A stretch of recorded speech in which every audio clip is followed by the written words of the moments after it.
Hi friends, welcome to my YouTube channel Kalachakra star 59.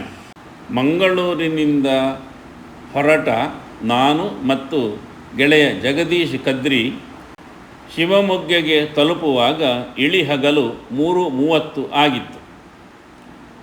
ನಾವು ಉಳಕೊಂಡಿದ್ದು ಶಿವಮೊಗ್ಗದ hotel royal orchid ಸೆಂಟ್ರಲ್ನಲ್ಲಿ.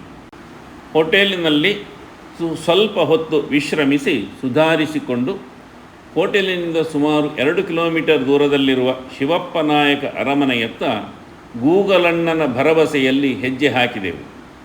ಅಂತರ್ಜಾಲದ ಮಾಹಿತಿಯಂತೆ ಈ ಅರಮನೆ ನವೀಕರಣಕ್ಕಾಗಿ ಸಾರ್ವಜನಿಕರಿಗೆ ಮುಚ್ಚಿತ್ತು. ಆದರೂ ಒಮ್ಮೆ ಹೊರಗಿನಿಂದಲಾದರೂ ನೋಡಿಕೊಂಡು ಬರೋಣ ಎಂದು ಶಿವಮೊಗ್ಗದ ಗಾಂಧಿ ಬಜಾರ್ ದಾರಿಯಾಗಿ ಶಿವಪ್ಪ ನಾಯಕ ಅರಮನೆ ಗೇಟಿನ ಮುಂಭಾಗಕ್ಕೆ ಬಂದಾಗ ಸಾರ್ವಜನಿಕರಿಗೆ ಪ್ರವೇಶವಿಲ್ಲ ಎನ್ನುವ ಬೋರ್ಡು ನಮ್ಮನ್ನು ಅಣಕಿಸಿದಂತೆ ಭಾಸವಾಯಿತು. ನಮ್ಮ ಅದೃಷ್ಟಕ್ಕೆ ಗೇಟಿಗೆ ಬೀಗ ಜಡಿದಿರಲಿಲ್ಲ. ನಿಧಾನವಾಗಿ ಗೇಟನ್ನು ತಳ್ಳಿಕೊಂಡು ಒಳಪ್ರವೇಶಿಸಿದೆವು. ಯಾರೂ ಕಾಣಿಸಲಿಲ್ಲ.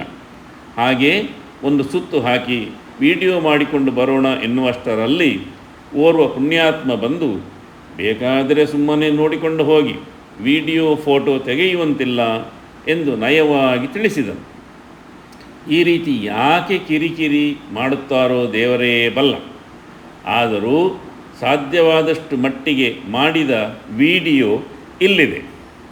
ಇದು ಕೆಳದಿಯ ಪ್ರಸಿದ್ಧ ಅರಸ ಶಿವಪ್ಪ ನಾಯಕನ ಹೆಸರಿನಲ್ಲಿರುವ ಅರಮನೆಯ ಆವರಣ. ಈ ಅರಮನೆಯು ಶಿವಮೊಗ್ಗದ ತುಂಗಾ ನದಿಯ ಎಡದಂಡೆಯ ದಡದಲ್ಲಿದೆ. ಬನ್ನಿ, ನಮ್ಮೊಂದಿಗೆ ನೀವು ಹೆಜ್ಜೆ ಹಾಕಿ ಈ ಅರಮನೆಯ ಆವರಣವನ್ನು ನೋಡಿಕೊಂಡು ಬರೋಣ. ಆಗದೆ ಕೆಳದಿ ರಾಜವಂಶದ ಉದಯ ಹೀಗೆ ಆಯಿತು. ವಿಜಯನಗರ ಸಾಮ್ರಾಜ್ಯ ತನ್ನ ಆಳ್ವಿಕಾ ಕಾಲದ ದಕ್ಷಿಣ ಭಾರತದ ಇತಿಹಾಸದಲ್ಲಿ ಮಹತ್ವದ ಪಾತ್ರವನ್ನು ವಹಿಸಿತ್ತು. ಇದರ ಕಾಲಘಟ್ಟದಲ್ಲಿ ಅಧಿಕಾರಕ್ಕೆ ಬಂದವರು ಕೆಳದಿ ಅರಸರು. ಚೌಡಪ್ಪ ಮತ್ತು ಭದ್ರಪ್ಪ ಕೆಳದಿ ಸಂಸ್ಥಾನದ ಸ್ಥಾಪಕರು. ವಿಜಯನಗರದ ಅರಸ 2ನೇ ಸಾಳ್ವ ನರಸಿಂಹನಾಯಕನು ಕ್ರಿಸ್ತಶಕ 1550ರಲ್ಲಿ ಚೌಡಪ್ಪನನ್ನು ಕೆಳದಿ ಅರಸರ ನಾಯಕನಾಗಿ ನೇಮಿಸಿದನು. ಕ್ರಿಸ್ತಶಕ 1559ರವರೆಗೆ ವಿಜಯನಗರ ಸಾಮ್ರಾಜ್ಯದ ಪತನವಾಗುವವರೆಗೂ ಕೆಳದಿ ಅರಸರು ವಿಜಯನಗರ ಸಾಮ್ರಾಜ್ಯದ ಸಾಮಂತರಸರಾಗಿದ್ದರು. ಆ ಬಳಿಕ ಸ್ವತಂತ್ರ ಆಡಳಿತಗಾರರಾಗಿ ಹೊರಹೊಮ್ಮಿದರು. ಕೆಳದಿ ಅರಸರ ಮೂಲದ ಬಗ್ಗೆ ಹಲವು ಐತಿಹ್ಯಗಳಿದ್ದರೂ ಸಹ ಕೆಳದಿಯ ಅರಸ ಬಸವಪ್ಪ ನಾಯಕ ರಚಿಸಿದ ಶಿವತತ್ವ ರತ್ನಾಕರ ಮತ್ತು ಲಿಂಗಣ್ಣ ಕವಿಯ ಕೆಳದಿ ನೃಪ ವಿಜಯ ಕೆಳದಿ ರಾಜವಂಶದ ಮೂಲ ಇತಿಹಾಸ ಮತ್ತು ಆಳ್ವಿಕೆ ಬಗ್ಗೆ ಮಾಹಿತಿ ನೀಡುತ್ತವೆ. ಒಟ್ಟಾರೆ 18 ಜನ ಕೆಳದಿ ವಂಶದ ಅರಸರು ಈ ಸಾಮ್ರಾಜ್ಯವನ್ನು ಸುಮಾರು 2 ಶತಮಾನಗಳ ಕಾಲ, ಅಂದರೆ ಕ್ರಿಸ್ತಶಕ 1499ರಿಂದ ಕ್ರಿಸ್ತಶಕ 1763ರವರೆಗೆ ಆಳ್ವಿಕೆ ಮಾಡಿದರು. ಕೆಳದಿ ಅರಸರು ತಮ್ಮ ಆಡಳಿತದಲ್ಲಿ ಪ್ರಮುಖ ತತ್ವಗಳನ್ನು ಎತ್ತಿ ಹಿಡಿದರು. ತಮ್ಮ ಪ್ರಜೆಗಳ ರಕ್ಷಣೆಗೆ ಪ್ರಾಧಾನ್ಯ ನೀಡಿದರು. ಅಪರಾಧಿಗಳಿಗೆ ತಕ್ಕ ಶಿಕ್ಷೆ ನೀಡುವುದು, ಧಾರ್ಮಿಕ ವೈವಿಧ್ಯವನ್ನು ಕಾಪಾಡುವುದು ಮತ್ತು ಆರ್ಥಿಕ ಸಮೃದ್ಧಿಗೆ ಉತ್ತೇಜನ ನೀಡುವುದು ಮುಂತಾದ ತತ್ವಗಳನ್ನು ಪಾಲಿಸಿದರು. ಈ ಬಗ್ಗೆ ನಮಗೆ ಹಲವಾರು ಶಾಸನಗಳಲ್ಲಿ ಸ್ಪಷ್ಟವಾದ ಮಾಹಿತಿ ಕಂಡುಬರುತ್ತದೆ. ಶಿವಮೊಗ್ಗ ಮತ್ತು ದಕ್ಷಿಣ ಕನ್ನಡ ಜಿಲ್ಲೆಗಳ ದಾವಣಗೆರೆ ಮತ್ತು ಚಿಕ್ಕಮಗಳೂರು, ಉಡುಪಿ, ಕುಂದಾಪುರ ಮತ್ತು ದಕ್ಷಿಣ ಪ್ರಾಂತ್ಯಗಳಲ್ಲಿನ ಮೂಲ ದಾಖಲೆಗಳು ಕೆಳದಿ ಅರಸರ ಕೊಡುಗೆಗಳ ಮೇಲೆ ಬೆಳಕು ಚೆಲ್ಲುತ್ತವೆ. ಕೆಳದಿ ಅರಸರು ಆಡಳಿತ, ಆರ್ಥಿಕತೆ, ಸಾಮಾಜಿಕ ವ್ಯವಸ್ಥೆಗಳು, ಸೈನಿಕ ಸುಧಾರಣೆ, ವ್ಯಾಪಾರ, ಧರ್ಮ, ಕಲೆ, ವಾಸ್ತುಶಿಲ್ಪ ನಿರ್ಮಾಣ, ನಾಣ್ಯ ಪದ್ಧತಿ ಇತ್ಯಾದಿ ಕ್ಷೇತ್ರಗಳಲ್ಲಿ ಹೆಸರಾಂತವರಾಗಿದ್ದರು.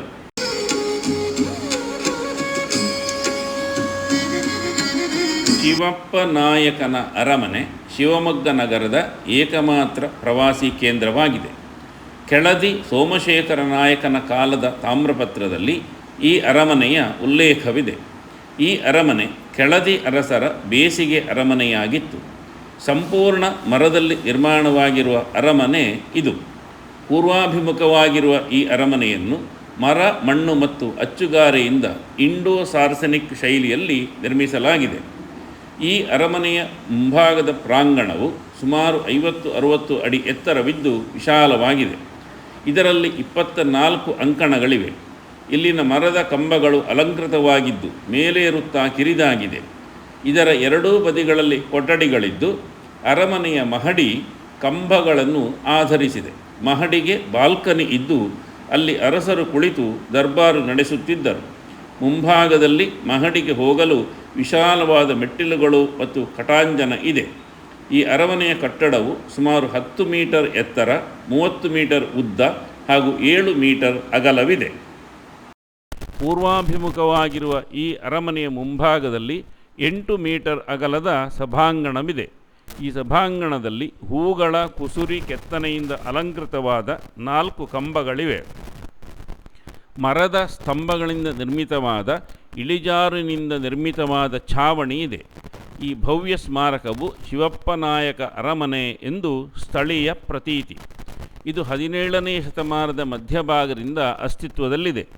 ಬಹುಶಃ ಇದು ಕೆಳದಿ ರಾಜವಂಶದ ದೊರೆ ವೆಂಕಟಪ್ಪ ನಾಯಕನಿಂದ ನಿರ್ಮಾಣಗೊಂಡಿರಬಹುದು. ಇದನ್ನು ಈ ವಂಶದ ಅತ್ಯಂತ ಪ್ರಸಿದ್ಧ ಅರಸು ಶಿವಪ್ಪ ನಾಯಕನ ಕಾಲದಲ್ಲಿ ಮತ್ತು 19ನೇ ಶತಮಾನದ ಆದಿಭಾಗದಲ್ಲಿಯೂ ಅಲ್ಪ ಸ್ವಲ್ಪ ಬದಲಾವಣೆಗಳಿಂದ ಜೀರ್ಣೋದ್ಧಾರ ಮಾಡಲಾಯಿತು. ಶಿವಪ್ಪ ನಾಯಕ ಕೆಳದಿ ಅರಸರಲ್ಲಿ ಸಮರ್ಥ ಮತ್ತು ಶ್ರೇಷ್ಠ ಎಂದು ವ್ಯಾಪಕವಾಗಿ ಪರಿಗಣಿಸಲಾಗಿದೆ. ಇವನು ಸಮರ್ಥ ಆಡಳಿತಗಾರ ಮಾತ್ರವಲ್ಲದೆ ಸಾಹಿತ್ಯ ಮತ್ತು ಲಲಿತ ಕಲೆಗಳ ಪೋಷಕನಾಗಿದ್ದನು.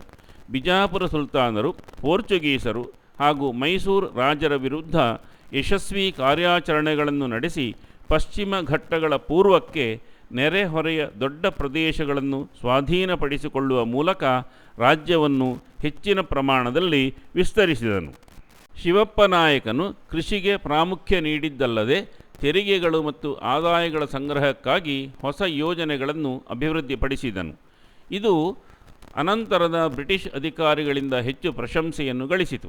ಶಿವಪ್ಪ ನಾಯಕನ ಪ್ರತಿಮೆ ಮತ್ತು ಆತನ ಕಾಲದ ಅನೇಕ ಕಲಾಕೃತಿಗಳನ್ನು ಒಳಗೊಂಡಿರುವ ಅರಮನೆಯು ಈ ಪ್ರದೇಶದ ಇಂದಿನ ಪೀಳಿಗೆಗೆ ಶಿವಪ್ಪ ನಾಯಕನ ಸಮರ್ಥ ಆಡಳಿತವನ್ನು ನೆನಪಿಸುತ್ತದೆ. ಶಿವಪ್ಪ ನಾಯಕ ಕರಾವಳಿ ಪ್ರದೇಶದ ಎಲ್ಲ ಪೋರ್ಚುಗೀಸ್ ಕೋಟೆಗಳನ್ನು ವಶಪಡಿಸಿಕೊಳ್ಳುವ ಮೂಲಕ ಕೆನರಾ ಪ್ರದೇಶದಲ್ಲಿ ಪೋರ್ಚುಗೀಸ್ ರಾಜಕೀಯ ಶಕ್ತಿಯನ್ನು ನಾಶಪಡಿಸಿದನು. ಕೆಳದಿ ರಾಣಿ ಚೆನ್ನಮ್ಮಾಜಿಯು ಆಡಳಿತ ನಡೆಸುತ್ತಿದ್ದ ಕಾಲದಲ್ಲಿ ಔರಂಗಜೇಬನ ಉಪಟಳವನ್ನು ಸಹಿಸಲಾರದೆ ಅವನಿಂದ ತಪ್ಪಿಸಿಕೊಂಡು ಬಂದ ಮರಾಠ ದೊರೆ ಶಿವಾಜಿಯ ಮಗ ರಾಜಾರಾಮನು ರಕ್ಷಣೆ ಪಡೆದದ್ದು ಈ ಅರಮನೆಯಲ್ಲಿ. ಶಿವಮೊಗ್ಗದ ಅರಮನೆಯನ್ನು ಕೆಳದಿ ಶಿವಪ್ಪ ನಾಯಕನ ಅರಮನೆ ಎಂದು ಕರೆಯುವುದು ರೂಢಿಯಲ್ಲಿದೆ. ಕೆಳದಿ ನಾಯಕ ರಾಜವಂಶದ 17ನೇ ಶತಮಾನದ ಜನಪ್ರಿಯ ರಾಜ ಶಿವಪ್ಪ ನಾಯಕನ ಹೆಸರಿನ ಈ ಅರಮನೆಯು ಶಿವಮೊಗ್ಗದ ತುಂಗಾ ನದಿಯ ಎಡದಂಡೆಯ ದಡದಲ್ಲಿದೆ. ಕೆಳದಿ ನಾಯಕರ ವೈಭವದ ಈ ಸ್ಮಾರಕವನ್ನು ಬಹುತೇಕ ರೋಸ್ವುಡ್ಡಿನಿಂದ ನಿರ್ಮಿಸಲಾಗಿದೆ.